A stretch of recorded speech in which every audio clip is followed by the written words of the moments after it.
মৰমৰ ছাত্ৰ-ছাত্ৰীসকল, আজি মই তোমালোকৰ বাবে লৈ আহিছোঁ প্ৰথমটো পাঠ আৰু প্ৰথমটো পাঠৰ নাম হৈছে উকুলি মুকুলি আৰু এইটো এটা গীত, সেইকাৰণে কোৱা হৈছে গাঁও আহা আৰু ইয়াত দেখিছানে প্ৰতীক চিহ্ন দিয়া হৈছে।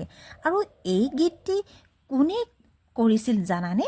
এই গীতটি দিলীপ কুমাৰ দত্তই সম্পাদিত কৰা নিৰ্মল প্ৰভা গীত আৰু নাৰীৰ জীৱন নদীত পোৱা যায় আৰু তাত পোৱা এই উকুলি মুকুলি গীতটি তোমালোকৰ বাবে আগবঢ়াইছে। তেন্তে আহা আমি এই গীতটি গাবলৈ শিকোঁ। উকুলি মুকুলি কুকুলিকে খেলা, উকুলি মুকুলি কুকুলিকে খেলা, মন যদি ডাৱৰীয়া মুকলিলে বলা, কুভা খেলো কুভা খেলো। মই গীতটি সুৰটো তোমালোকৰ আগত জনালোঁ, তোমালোকে এই গীতটি সুৰ দিবলৈ চেষ্টা কৰিবা। তেন্তে আহা পুনৰ এবাৰ গাওঁ। উকুলি মুকুলি কুকুলিকে খেলা, উকুলি মুকুলি কুকুলিকে খেলা, মন যদি ডাৱৰীয়া মুকলিলে বলা, কুভা খেলো কুভা খেলো। তোমালোকে মোৰ লগে লগে এই গীতটি গাবলৈ চেষ্টা কৰিবাচোন আৰু খুব ধুনীয়াকৈ তোমালোকে এই গীতটি আওৰাবলৈ পাৰিবা। আৰু লগতে তোমালোকে এই গীতটিৰ আশে পাশে থকা ছবিসমূহ চোৱাচোন। ছবিসমূহত আমাৰ কি কৰা দেখা গৈছে, কিছুমান ছাত্ৰ ছাত্ৰী বা কণ কণ ল'ৰা ছোৱালীয়ে খেলিছে। আমি দেখিছোঁ পুলটোৰ ভিতৰত এগৰাকী ছোৱালী আছে, বাহিৰত এগৰাকী ছোৱালী আছে, আনহাতে গছজোপাৰ পিছফালেও ল'ৰা এজন ৰৈ আছে। আৰু যদি এইফালে চাওঁ, জোপোহাৰ আঁৰতো ল'ৰাহঁত বহি আছে। ইয়াৰ অৰ্থটো কি হ'ব পাৰে? আমি গম পাইছোঁ যে এই ল'ৰা ছোৱালীহঁতে হয়তো লুকা ভাকু খেলিছে, সেইকাৰণে ইজনে আনজনক নেদেখাকৈ লুকাইছে। আৰু এইফালে চোৱাচোন, এইফালে চাৰিটা কাষত চাৰিজন ল'ৰা ছোৱালী বহিছে আৰু এই চাৰিজন ল'ৰা ছোৱালী আমি গোৱা এই উকুলি মুকুলি খেলটো খেলিছে।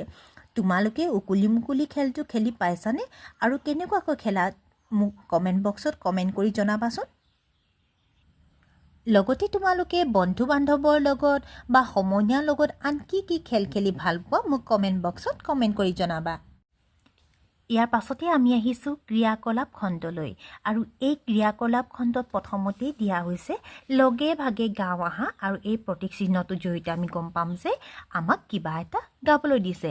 কিন্তু গোৱা আগতে আমি আন এটা কথা মন কৰোঁ, গোৱা আগতে আমি দেখিছোঁ যে ইয়াত এটা গোল দিয়া হৈছে আৰু গোলটোৰ ভিতৰত এই বৰ্ণটো ডাঙৰকৈ দিয়া হৈছে।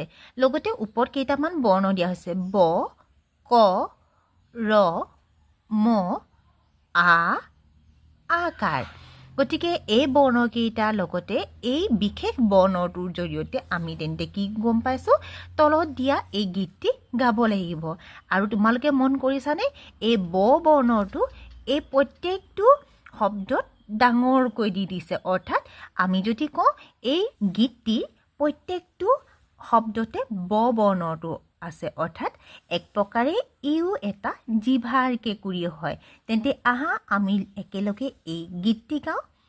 বগাকৈ বগলী বহলাই বহিছে, বলুকাত বিয়লি বেলা, বকুল বাগৰিছে ববচা বনতে, বুটলি বিলাগৈ বলা।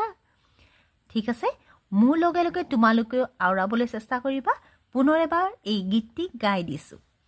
বগাকৈ বগলী বহলাই বহিছে, বলুকাত বিয়লি বেলা, বকুল বাগৰিছে ববচা বনতে, বুটলি বিলাগৈ বলা। এই গীতটিৰ প্ৰত্যেকটো শব্দত ব আছে, অৰ্থাৎ ব বৰ্ণটো আছে। আমি তেন্তে ব বৰ্ণৰে কি কি শব্দ হ'ব পাৰে সেই সন্দৰ্ভতো জানিব পাৰিম। অৰ্থাৎ ব বৰ্ণৰ লগা যদি আমাক শব্দ লিখিবলৈ কয়, তেন্তে আমি গম পাম যে বগা, বগলী, বহলাই, বহিছে, বলুকাত, বিয়লি, বেলা, বকুল, বাগৰিছে, ববচা, বনত, বুটলি, বিলাওগৈ বা বিলাও, বলা।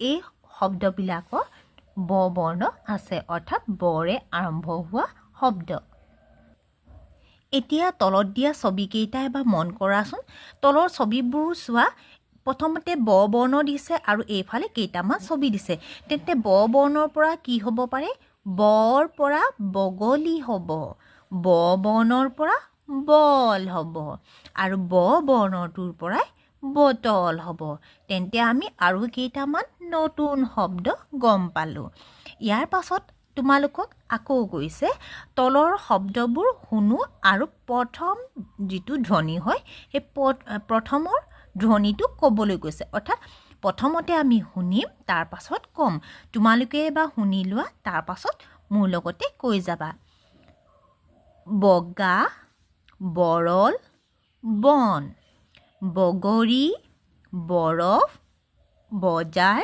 বছৰ এবাৰ তোমালোকে মোৰ লগতে কৈ যোৱা বগা বৰল বন বগৰী বৰফ বজাৰ বছৰ এই শব্দকেইটা প্ৰত্যেকটো শব্দৰ প্ৰথমতে কি আছে ব বৰ্ণটো আছে অৰ্থাৎ ব বৰ্ণৰে আৰম্ভ হোৱা শব্দ এতিয়া তোমালোকক এটা কাম দিয়া হৈছে কামটো হৈছে তোমালোকে তোমালোকৰ পাঠ্যপুথিখন উলিয়াই ল'বা আৰু উলিয়াই লৈ এই ফুটবিলাক লগ কৰিব লাগিব ইয়াত কৈছে নহয় ফুটবোৰ লগ লগাই আখৰ লিখো হা এই ব বৰ্ণটো তোমালোকে কেনেকৈ লিখিবা কৈছে চোৱা ইয়াত কাঁচিন দি দেখাই দিছে প্ৰথমতে এই ধৰণে আহিব কাঁচিনডাল তোমালোকে পেঞ্চিলডাল নুতুলিবা তললৈ আকৌ আনিব লাগিব কাঁচিন তললৈ আছে তললৈ কাঁচিনডাল আনিম আৰু ওপৰলৈ তুলি দিম তাৰ পাছত আমি ওপৰত মাত্ৰা দিম এই কাঁচিনৰ আৰ্হিটো চাই অৰ্থাৎ কাঁচিনডাল কেনেকৈ দেখাইছে সেই ধৰণে চাই তোমালোকে